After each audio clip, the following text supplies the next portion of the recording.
Have you ever had a list in your head of places and things you have to get at the grocery store? And I see it all the time. It happens to me. I get a list in my head, things like just a couple of things you have to pick up. You get in there, you get your cart, you stand there, and it's so funny because there's a little area right there at the entrance where people push their buggy and go, and can't remember, what was it I was going to get? Yeah? I'm not the only one that does that. Like, what was I coming for? Well, anyway. Or whenever you're folding the clothes out of the dryer and you like it nice and hot, you take it out and you fold it. And then you remember that you got to hook up the dishwasher, so you go to the kitchen and you put the stuff and you start the dishwasher, and then you remember you want to get a Coke and you pull it out and you start drinking it. Oh yeah, and I need to go out here and get this. And next thing you know, you're back in the bathroom and you're cleaning that and you go, oh yeah, the clothes in the dryer. So anyway, this couple comes to the doctor and they're really worried. Man, we just keep forgetting everything. We just can't remember anything. Doctor, is there something wrong with us? He said, no, all you have to do is start writing a list to yourself. Write a list, and it'll a reminder. And they come home, unless you lose it, right, Mindy? And so they come home, don't give away my punchline. I'll bring my masking tape, I'm telling you.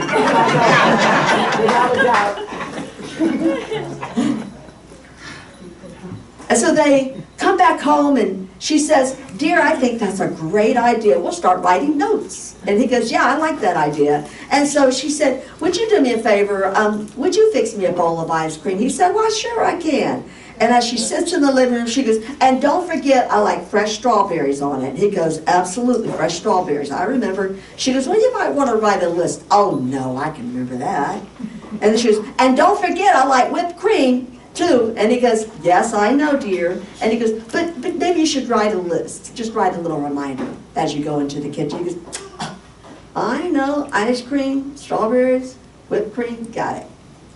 So she sits in the living room, and she waits a little while, and waits a little while, and finally he comes out, and he hands her a plate of bacon and eggs. And she looks at him and glances again and looks at it, and she goes, where's the toast?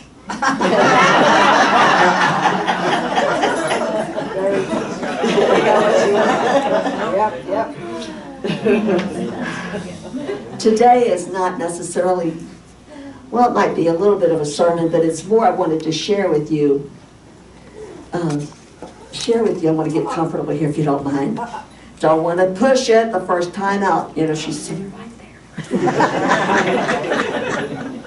When my back was fused in 2014, they totally fused the whole back. 48 screws and bolts up and down my back and fused me together. I had a hip replacement and a knee replacement and 2 studs on this side, 2 studs on this side of it, on this one side.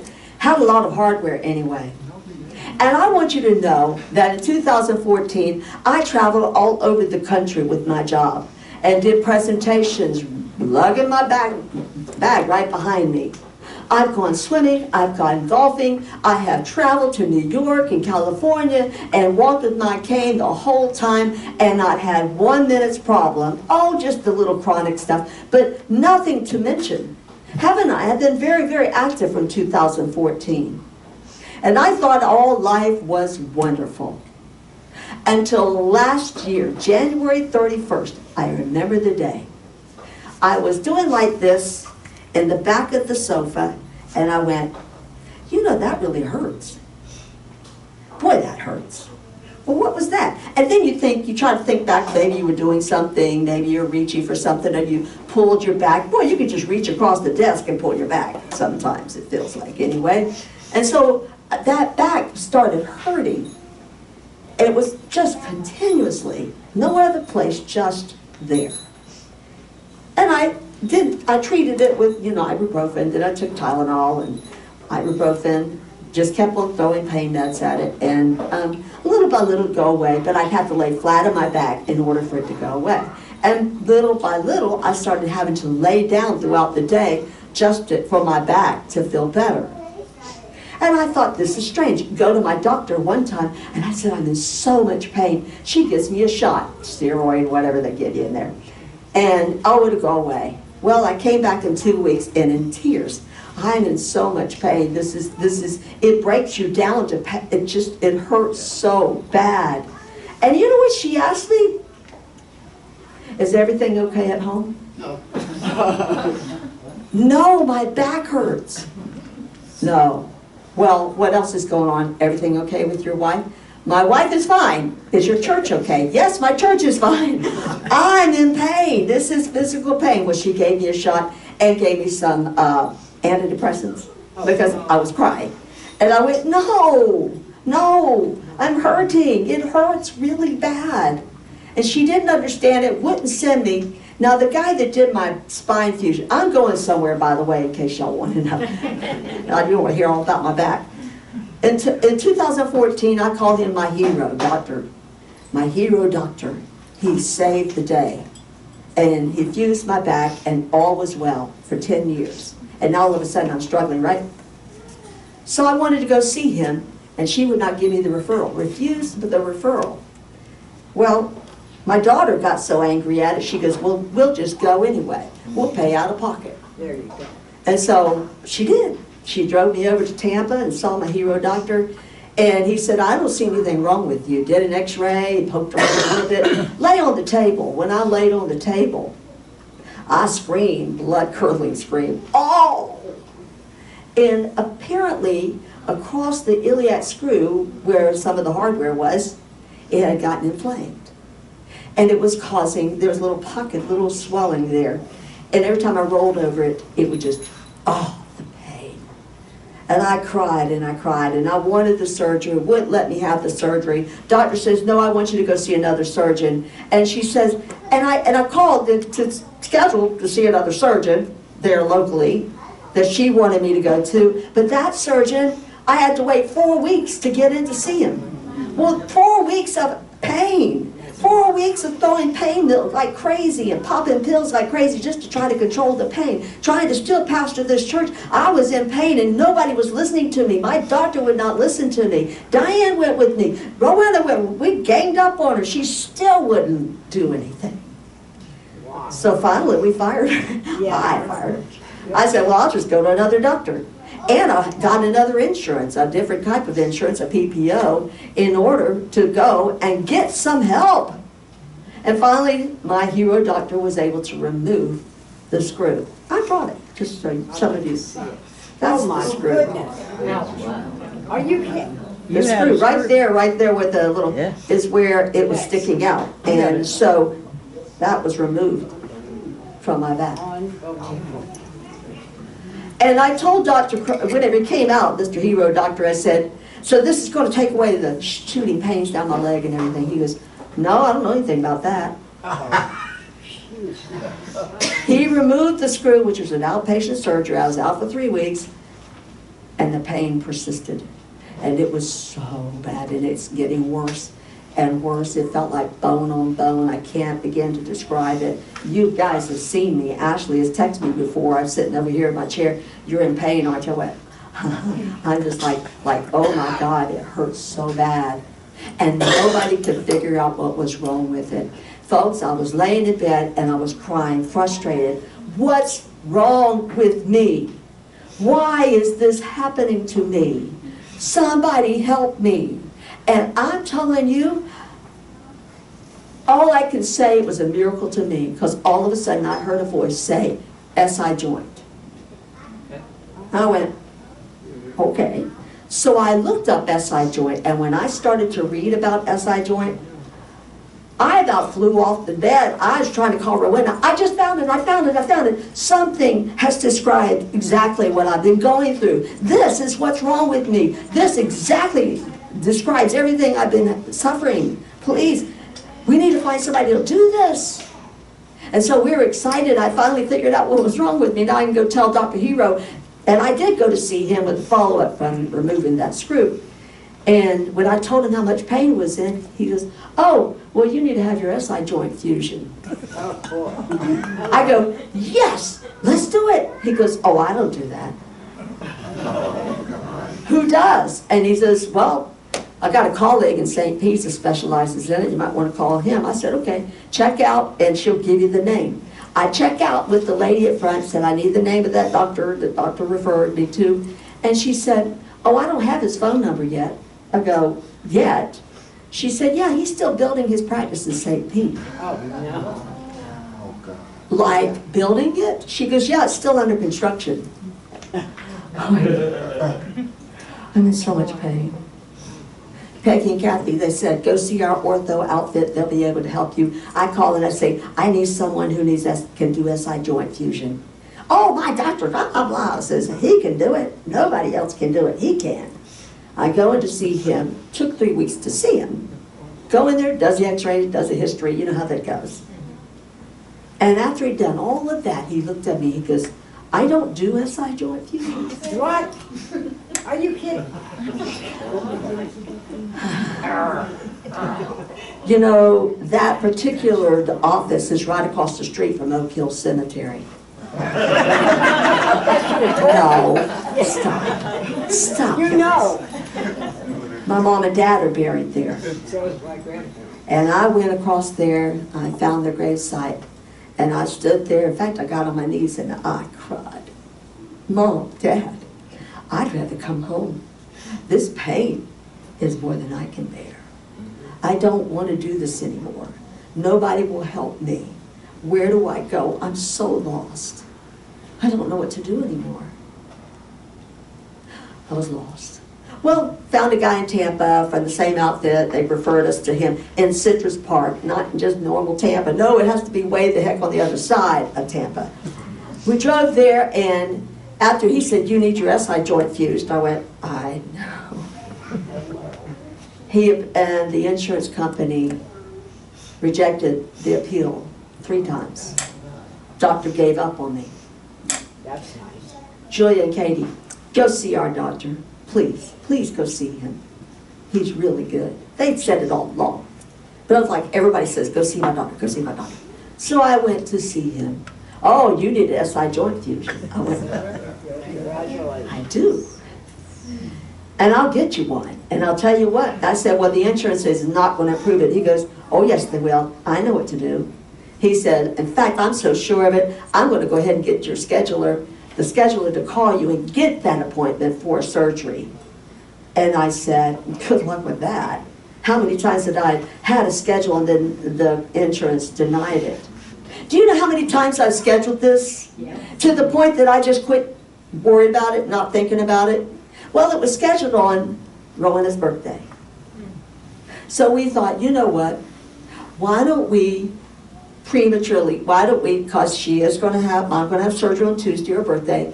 On Friday night, let's drive up to Tampa to see her sisters and have a special birthday dinner together to celebrate her birthday. And let her hair down, folks. Just get out of Dodge and just have a good time.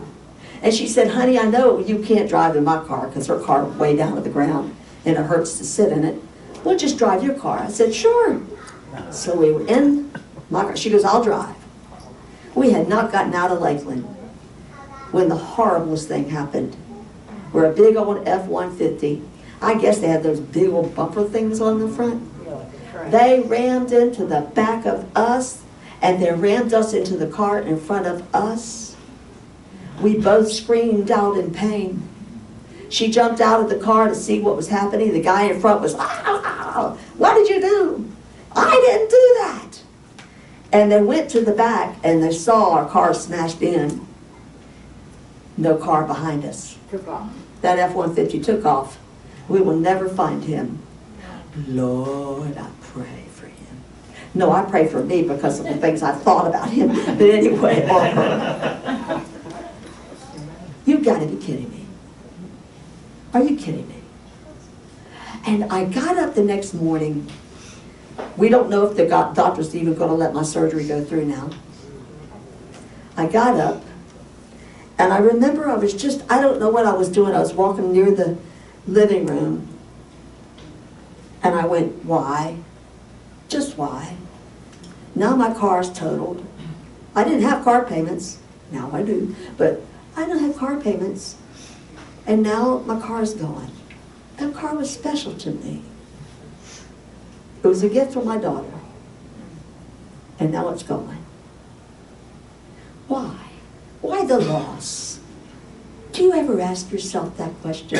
Do you ever feel the loss and feel like that the world is just beating down on you, and every time you turn, there's something else that comes against you, and you wonder, is this what Paul the Apostle was talking about with the thorn in the flesh, where everything you do is a thorn in the flesh? Yes? I asked God one time, what is Paul's thorn in the flesh? And God said, none of your business.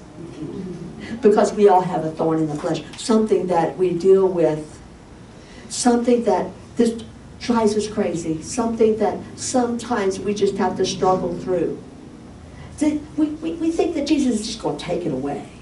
You see, I started this Pentecostal thing where in Name It, Claim It, in the Pentecostal church, if I'm healed, in the name of Jesus, I am healed, name it, claim it. And now, every time I talk, I'm healed. I would not say I have a back pain, I'll say I'm healed of my pain. That's a lie. No. Mindy, the masking tape is coming, my dear. I can't help it, sorry. But it did help. It didn't help. And I struggled with the pain.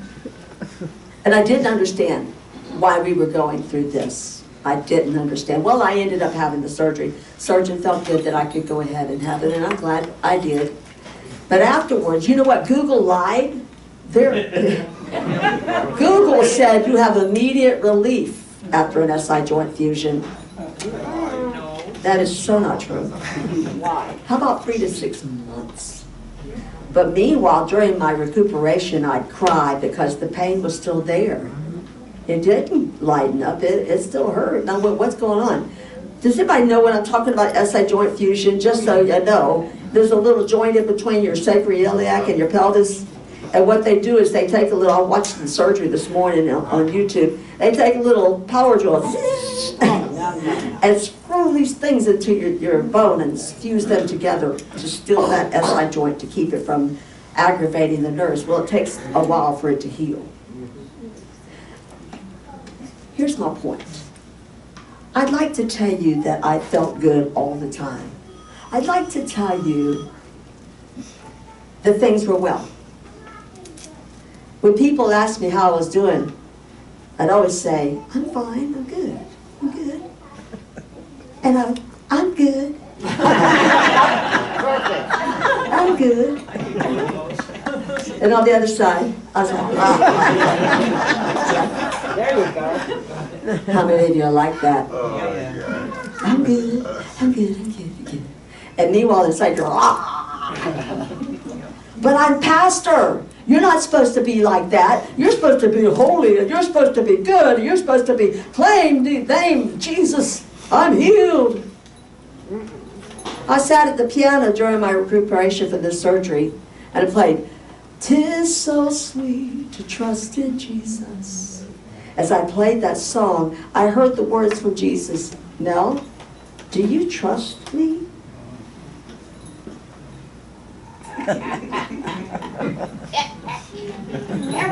No. God, I need to work on that. And so now, folks, I want to tell you, every time it starts to flare up, I say, I trust you, God. I trust you. I laid not too long ago, and I was singing, Jesus, Jesus, how I trust you, how I prove you o'er and o'er. Jesus, Jesus, precious Jesus, oh, for grace to trust Him more. It didn't sound like that, though. It's Jesus, Jesus, oh, for grace. But I kept on saying, I trust you, God. I trust you. Same thing happened with John the Baptist when he was deep in the dark dungeons of prison. Same thing happened with him. He knew that Jesus was the Son of God. Did he not baptize him? Was he not his second cousin? He knew that he was there, John the Baptist, to prepare the way for the Lord to come. He was to share the good gospel of Jesus Christ and the coming Messiah. He baptized. He knew Jesus was. Yet, he sends a message in his darkest hour, questioning God. Are you the one who was to come? Or should I look for another? And Jesus' message back to him was, the lame can walk. Those who could not hear can now hear. The dead are raised. And the good news is being preached. That was Jesus' response back to John the Baptist, to remind him, stand up, it's okay. Things are happening out here. Things are happening. It's okay. The good news is being preached. And John got that peace he needed. Folks, I'm here to tell you, if I stand here and tell you that Jesus will just remove all of your pain, I'd be a fool to tell you that. What I can tell you is that when we learn to trust in Him, when we learn to trust in God, that the peace of God will come in the midst of our sorrow. Lillian, whenever you have that surgery, yeah, you're going to have surgery, and there may be some pain, but let me tell you, He will be with you. Lord, I trust you in all that I'm going through. Michael, if you're listening today, trusting in Jesus in the midst of the darkness of pain. And pain is pain. Those of you who are struggling with emotional or mental pain today and are deep, dark in the depression, I know how that feels. Where you walk around and you're like this inside, but you tell everybody you're this. Yeah? Jesus is with you. If we could learn to lean on Jesus. Lean on Jesus. And see if you don't feel a difference. Whether your sorrow, your grief, whether your pain, to lean on Jesus. And every time I lie down now, I trust you, Jesus. Trusting Jesus and leaning on Him and see what happens. Let's sing the sermon response. Learning to lean, you know the song? Learning to lean. I'm learning to lean on Jesus. Finding more power than I'd ever dreamed. I'm learning to lean on Jesus. One more time. Learning to lean. Oh, I'm learning to lean. I'm learning.